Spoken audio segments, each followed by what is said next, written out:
Halo semua teman-teman. Perkenalkan, nama saya Muhammad Syifa Fuadi. Di sini saya akan menjelaskan atau membahas tentang perkembangan makhluk hidup. Apakah kalian tahu apa sih perkembangan makhluk hidup itu? Kalau tidak tahu, mari kita simak video berikut ini. Yuk. Nah, perkembangan makhluk hidup itu adalah proses perubahan dari waktu ke waktu. Dan perubahan tersebut itu mencakup mulai dari perubahan fisik, perubahan struktural, dan peningkatan kemampuan atau fungsi. Proses perkembangan ini dilalui dengan berbagai tahapan, mulai dari tahapan embrio sampai dengan kedewasaan. Di dalam perkembangan ini, makhluk hidup itu tidak hanya bertambah ukuran, tetapi juga mengalami perubahan kualitas, seperti perubahan dalam kemampuan beradaptasi, reproduksi, dan respon terhadap suatu lingkungan. Kemudian kita akan membahas pembahasan yang selanjutnya. Pembahasan selanjutnya itu adalah tahapan perkembangan makhluk hidup. Apakah kalian tahu bagaimana tahapan perkembangan makhluk hidup itu? Kalau tidak tahu, yuk ikuti dan simak video ini sampai selesai. Di dalam perkembangan makhluk hidup, pada manusia, hewan, dan juga tumbuhan, itu semuanya mengalami proses tahapan yang berbeda-beda. Jadi, berikut ini adalah tahapan perkembangan hidup pada manusia, hewan, dan tumbuhan. Mari kita bahas yang pertama dulu adalah tahapan perkembangan makhluk hidup pada manusia. Jadi, tahapan perkembangan manusia itu dimulai, yang pertama itu adalah fertilisasi. Apa sih fertilisasi itu? Fertilisasi itu adalah suatu proses antara sel telur dan sperma itu saling bertemu.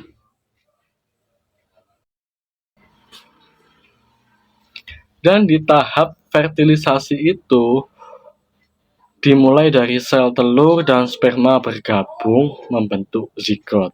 Nah, zigot inilah yang nantinya akan menjadi proses pembuahan dari sel telur dan sel sperma. Nah, kita menginjak ke tahap zigot nih. Tahap zigot ini adalah tahapan yang kedua. Jadi, dimulai dari proses pembuahan antara sel telur dan sperma yang menghasilkan zigot. Dan zigot ini kemudian mengalami pembelahan sel secara cepat. Kita bisa lihat di gambar sebelah sini. Jadi, yang pertama itu adalah tahap fertilisasi. Yang tadi saya jelaskan dimulai dari sel telur dan sperma bergabung atau bertemu membentuk zigot. Jadi nantinya di dalam tahapan berikutnya, di dalam tahapan zigot itu terjadi proses pembuahan antara sel telur dan sperma yang menghasilkan zigot. Nah, zigot inilah nanti kemudian mengalami pembelahan sel secara cepat mulai dari hari pertama hingga hari keempat sampai hari kelima. Nah, tahapan yang ketiga ini adalah tahap embrio. Zigot tadi akan mengalami perkembangan menjadi embrio, di mana sel-sel ini mulai berdiferensiasi dan membentuk struktur awal organ. Di mana kita bisa lihat di gambar sebelah sini ya. yang morula, di mana embrio atau morula yang membentuk bola mikroskopis dan terdiri dari 2 sel hingga sampai 32 sel, yang itu disebut dengan blastomer. Jadi yang kayak gambarnya di samping ini yang seperti bola itu disebut bola mikroskopis, dan sel-sel yang ada di dalamnya itu disebut sebagai blastomer. Jadi morula itu terbentuk setelah pembuahan. Jadi sebelum dari tahap blastokia atau blastosis. Yang tadi yang sudah saya jelaskan di awal, itu tahap awal perkembangan embrio pada manusia itu terbentuk dari sel telur yang telah dibuahi. Nah, selanjutnya ini adalah tahap yang keempat. Tahap yang keempat itu adalah tahap fetus. Apa sih fetus itu? Apakah ada yang tahu? Fetus itu adalah janin. Jadi setelah proses embrio nantinya akan berkembang ke tahap fetus. Nah, tahap fetus ini adalah janin.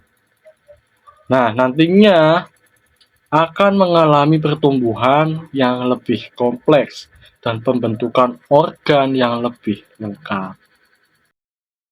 Mulai dari membentuk yang pertama adalah plasenta, yang kedua umbilical cord atau bisa kita sebut adalah tali pusat, yang ketiga tangan, yang keempat mata, 5 serviks, yang keenam vagina.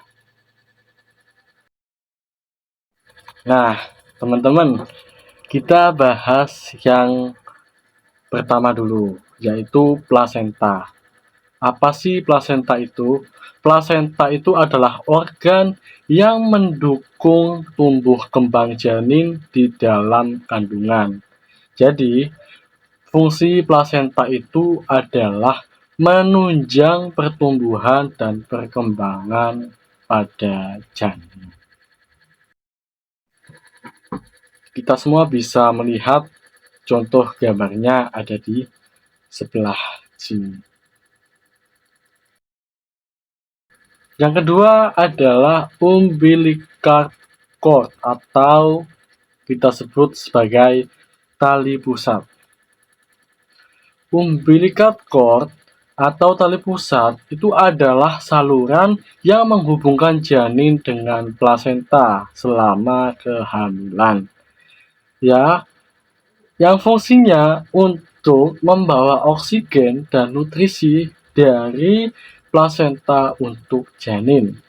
Kemudian membuang zat-zat dari janin, dan tali pusat itu terdiri dari 2 arteri dan 1 vena yang terbungkus dalam Wharton's jelly. Nah, kita bisa lihat gambarnya ada di sini. Ini ada di dalam Wharton's jelly itu terdiri 2 arteri, umbilical vena dan umbilical arteries. Nah, bentuknya itu yang Wharton's jelly itu bentuknya itu kenyal dan termasuk bagian dari jaringan tali pusat. Yang ketiga itu tangan.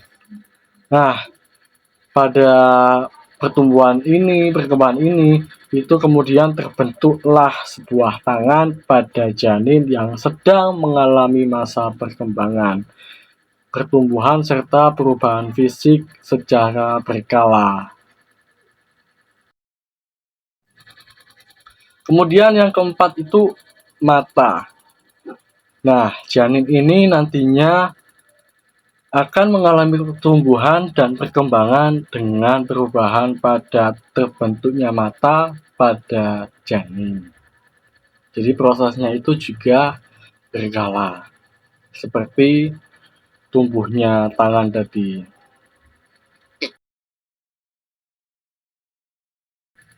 Nah, yang kelima itu ada serviks atau leher rahim.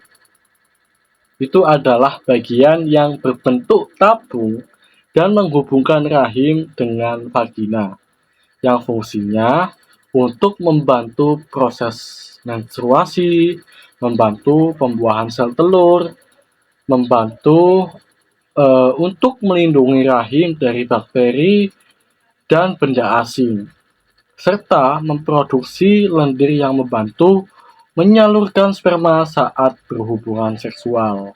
Nah, serviks ini terdiri dari dua bagian supravaginal, teman-teman.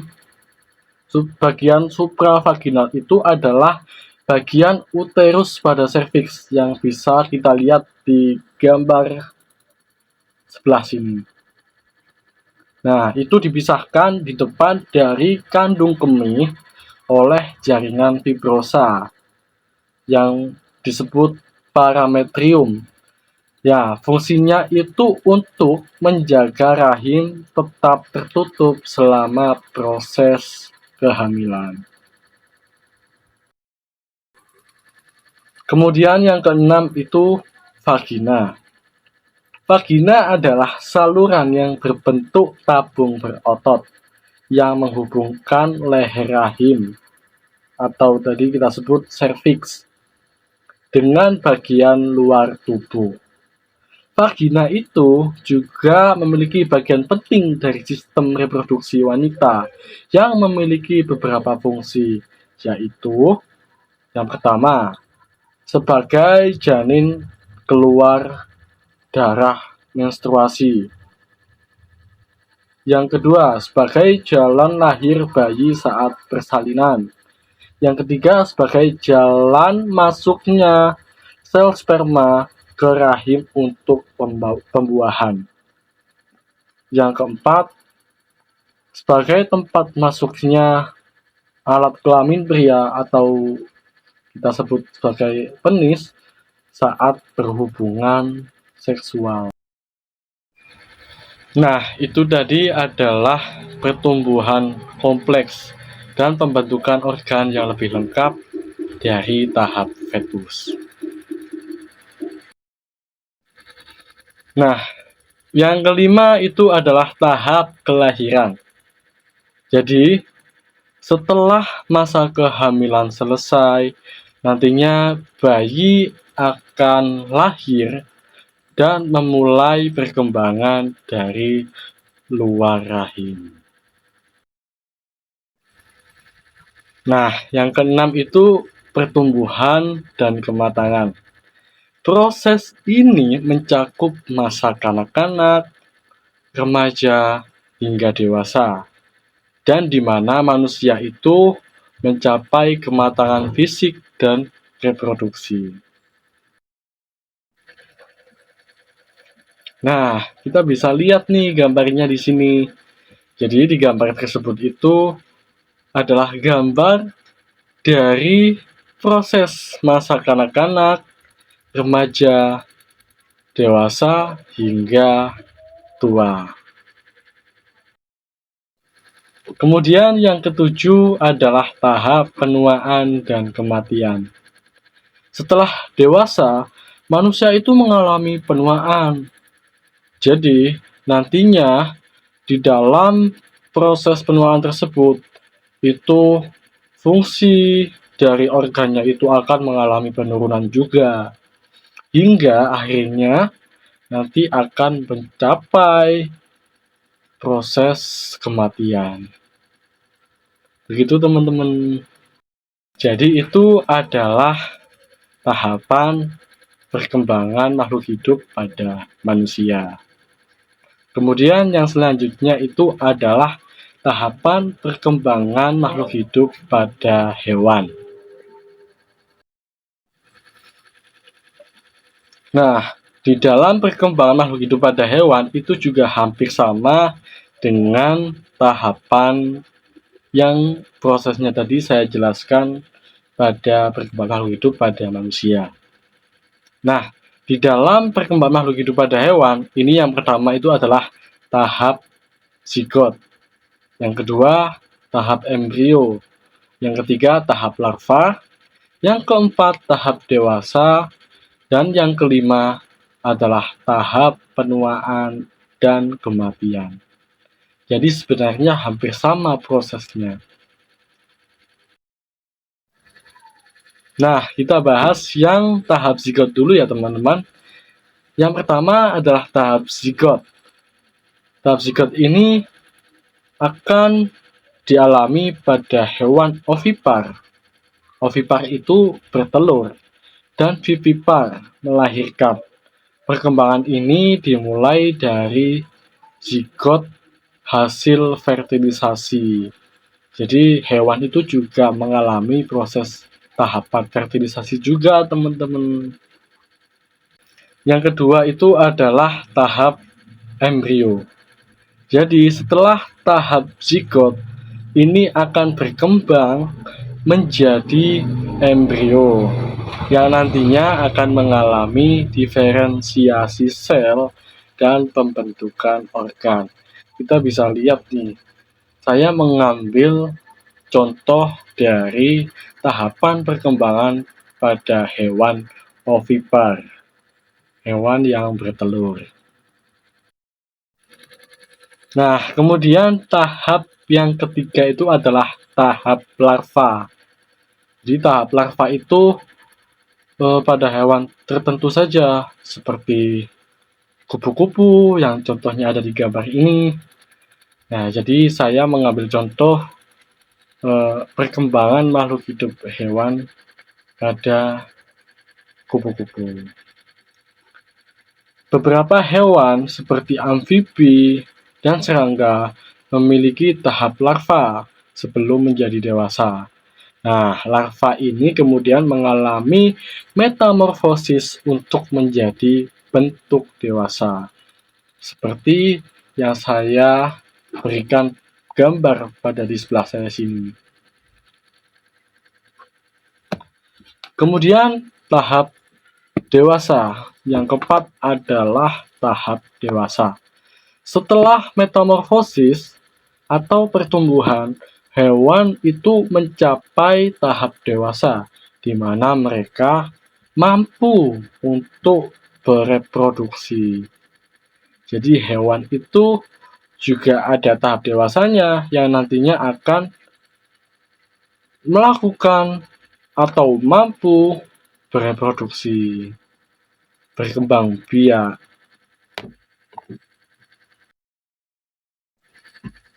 Kemudian yang kelima adalah tahap penuaan dan kematian. Hewan itu juga akan mengalami penuaan dan akhirnya mati sebagai akhir dari siklus hidup mereka. Jadi nggak mungkin kalau ada hewan yang tidak mengalami proses penuaan dan juga kematian. Nah, kemudian yang ketiga ada perkembangan makhluk hidup pada tumbuhan. Nah, tumbuhan ini juga mengalami tahapan-tahapan, teman-teman. Yang pertama itu adalah tahap pembentukan biji. Yang kedua, tahap perkecambahan. Yang ketiga, pertumbuhan dan pengembangan pada proses tumbuhan. Yang keempat, pengembangan dan pembuahan. Yang kelima, penuaan dan kematian.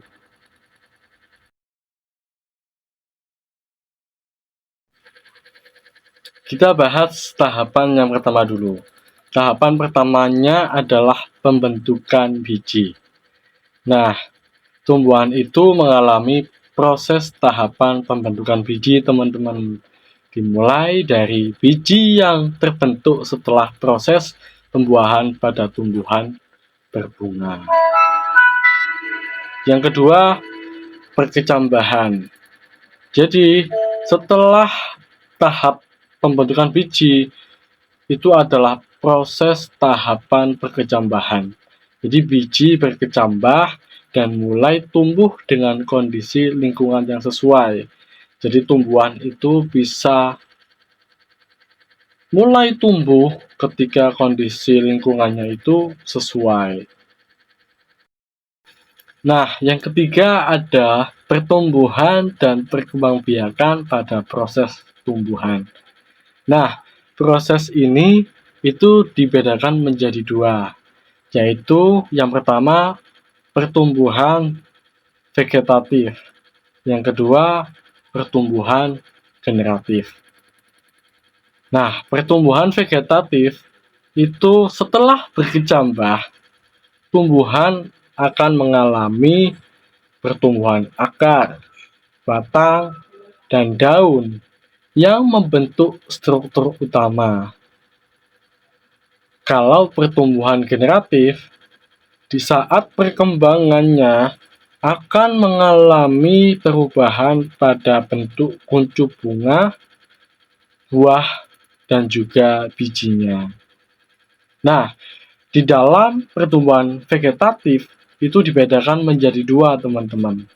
Yaitu yang pertama ada secara alami dan yang kedua ada secara buatan.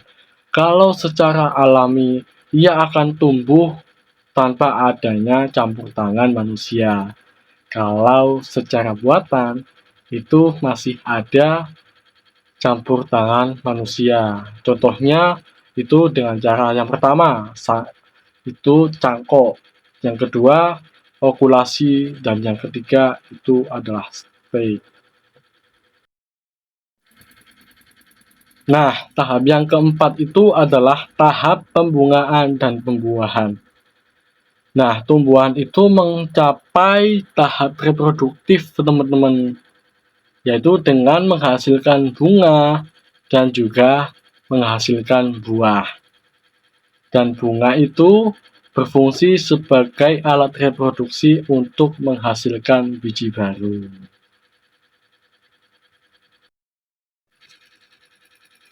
Yang terakhir itu adalah tahap penuaan dan kematian.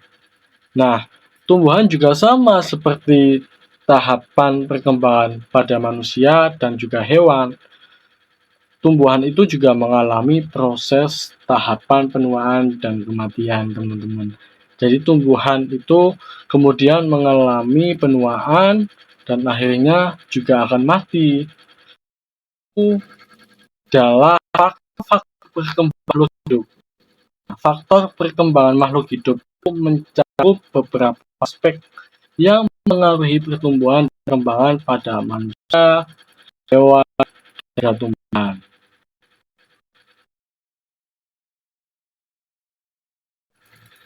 Nah, di dalam faktor perkembangan makhluk hidup itu ada dua, teman-teman. Yang pertama itu ada faktor internal. Yang kedua ada faktor eksternal. Apa sih faktor internal itu? Faktor internal itu adalah faktor yang berasal dari dalam tubuh makhluk hidup yang mempengaruhi pertumbuhannya, perkembangannya, dan kelangsungan hidupnya. Faktor internal dapat berupa genetik atau fisiologis. Nah, di dalam faktor internal pada manusia itu ada yang pertama adalah faktor genetik. Yang kedua, faktor hormon.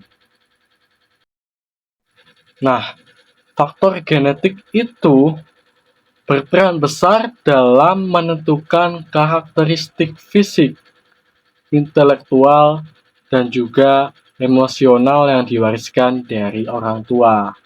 Jadi gen ini mengatur pertumbuhan dan potensi perkembangan individu. Nah, genetik itu DNA yang diturunkan dari orang tua yang menentukan banyak hal, misal seperti warna kulit, rambut, dan potensi penyakit tertentu. Jadi itu bisa berpengaruh di dalam faktor internal pada manusia. Nah, Yang kedua itu adalah hormon, teman-teman. Jadi, hormon itu dihasilkan oleh kelenjar tubuh yang berperan dalam perkembangan fisik, emosi, dan reproduksi manusia. Jadi, keseimbangan hormon itu sangat penting bagi kita semua untuk proses perkembangan normal. Nah, jadi yang kedua itu ada faktor eksternal.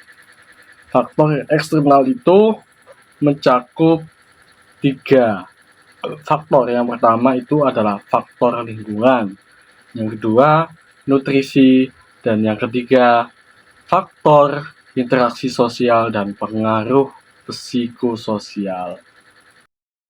Kita bahas yang pertama itu adalah faktor lingkungan. Nah, lingkungan fisik dan sosial itu mencakup seperti kualitas udara, paparan sinar matahari, serta interaksi sosial yang mempengaruhi perkembangan mental dan fisik manusia. Faktor ini biasanya terjadi dan berperan penting pada pertumbuhan masa kanak-kanak. Begitu teman-teman. Yang kedua adalah faktor nutrisi. Faktor nutrisi ini juga sangat penting bagi kita teman-teman. Seperti contoh, kita harus mengonsumsi makanan-makanan yang sehat, yang bergizi, dan mengonsumsi vitamin yang itu juga berpengaruh pada proses pertumbuhan kita semua teman-teman. Jadi kalau kita dibekali dengan nutrisi yang sangat baik, otomatis kita semua akan mengalami proses perkembangan dengan secara sehat dan baik juga. Kemudian yang ketiga itu interaksi sosial dan pengaruh psikososial. Jadi faktor psikososial seperti interaksi dengan keluarga, teman, dan lingkungan sosial lainnya itu juga berpengaruh loh teman-teman. Itu berpengaruh banget pada perkembangan emosional dan perilaku individu pada manusia, yang nantinya akan membentuk kepribadian serta kemampuan sosial mereka. Nah, yang kedua itu ada faktor perkembangan makhluk hidup pada hewan. Jadi, yang pertama faktor internal. Faktor internal itu mencakup yang pertama adalah genetik, yang kedua adalah hormon. Jadi, di dalam perkembangan makhluk hidup pada hewan itu juga sama seperti faktor perkembangan makhluk hidup pada manusia. Jadi, ada genetik dan juga hormon. Nah, yang pertama genetik. Faktor genetik itu mempengaruhi karakteristik dan potensi pertumbuhan serta perkembangan pada hewan, teman-teman. Jadi gen itu menentukan sifat bawaan seperti ukuran tubuh, warna bulu, dan perilaku spesifik spesies tertentu. Jadi kalau kucing itu pasti ada gen dari orang tuanya seperti ukuran tubuhnya, warna bulu, juga itu akan diwariskan oleh orang tua kepada anaknya. Yang kedua itu ada hormon, teman-teman. Hormon itu mengatur berbagai proses perkembangan pada hewan, termasuk pertumbuhannya, diferensiasi sel, dan fungsi reproduksi. Contoh, hormon itu juga penting pada hewan, meliputi hormon pertumbuhan, hormon tiroid, dan hormon reproduktif. Jadi, intinya keseimbangan hormon pada hewan itu juga sangat penting untuk perkembangan yang baik dan normal. Kemudian yang kedua itu ada faktor eksternal. Nah, faktor eksternal ini juga mencakup beberapa bagian teman-teman. Yang pertama itu adalah lingkungan, yang kedua nutrisi, dan yang ketiga interaksi sosial dan lingkungan sosial. Nah, yang pertama itu adalah lingkungan. Lingkungan itu mencakup dari seperti suhu, cahaya, kelembapan, dan kondisi habitat, teman-teman. Itu semua mempengaruhi perkembangan hewan.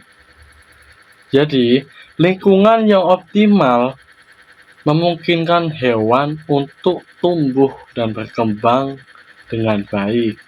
Sedangkan kalau lingkungannya itu tidak baik atau tidak sesuai, dapat menghambat proses perkembangan dan juga mempengaruhi perilaku pada hewan. Yang kedua adalah nutrisi. Nutrisi ini merupakan faktor yang sangat penting, teman-teman, untuk mendukung pertumbuhan, perkembangan, dan energi pada hewan. Dan asupan nutrisi yang memadai termasuk protein, lemak, karbohidrat, vitamin, dan mineral sangat penting terutama pada masa awal kehidupan hewan. Jadi kalau nutrisinya memadai, nutrisinya yang dikonsumsi itu baik, otomatis itu akan mendukung perkembangan pada hewan secara optimal. Yang ketiga, interaksi sosial dan lingkungan sosial. Pada hewan sosial, interaksi dengan anggota kelompoknya itu sangat mempengaruhi perkembangan perilaku, kemampuan komunikasi, dan kemampuan untuk bertahan hidup. Dan faktor ini biasanya terlihat pada hewan yang hidup berkelompok, seperti kucing, serigala, primata, semut, dan juga lebah, teman-teman. Nah, yang ketiga adalah faktor perkembangan makhluk hidup pada tumbuhan. Dan ini juga mencakup dua faktor, teman-teman. Yang pertama adalah faktor internal, yang kedua adalah faktor eksternal. Kita bahas yang faktor internal itu dulu. Jadi, yang pertama adalah faktor internal. Itu mencakup yang pertama itu genetik, yang kedua itu hormon. Jadi, di dalam faktor genetik itu menentukan karakteristik dasar tumbuhan seperti bentuk, ukuran, warna, dan kemampuan beradaptasi terhadap lingkungan. Dan genetik itu juga mengatur pola pertumbuhan dan perkembangan tumbuhan, mulai dari perkecambahan hingga proses pembuahan.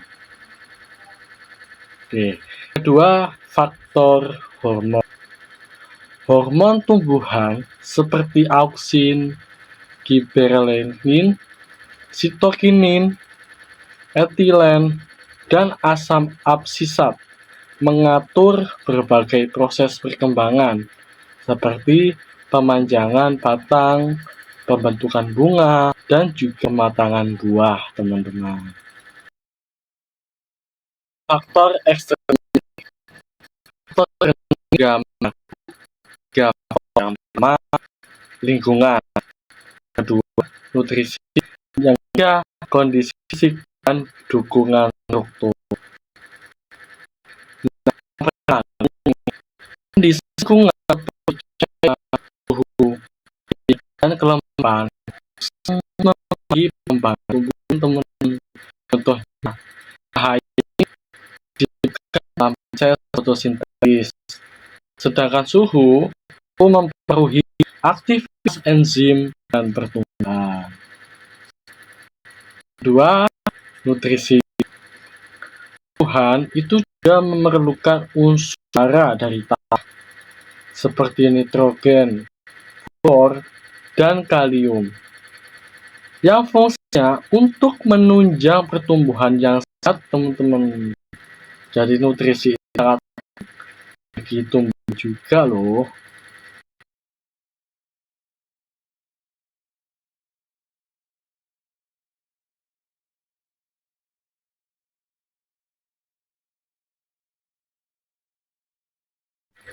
Yang ketiga itu kondisi fisik dan dukungan struktur, teman-teman. Jadi faktor-faktor fisik seperti tipe tanah, kedalaman penanaman, dan ketersediaan ruang mempengaruhi pertumbuhan akar dan struktur tanaman.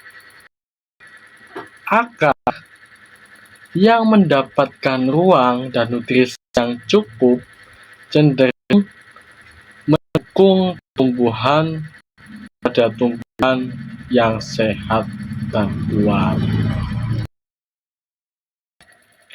Nah, itulah 3 pembahasan yang bisa saya sampaikan kepada kalian, teman-teman. Jadi kalau ada salah kata atau pembahasan yang kurang untuk dipahami, saya mohon maaf yang sebesar-besarnya. Kalau kalian ada saran atau sedikit koreksi, bisa nih komen di bawah sini. Nah, demikian pembahasan yang bisa saya sampaikan. Terima kasih sudah menyimak dari awal sampai akhir. Sampai jumpa lagi ya teman-teman.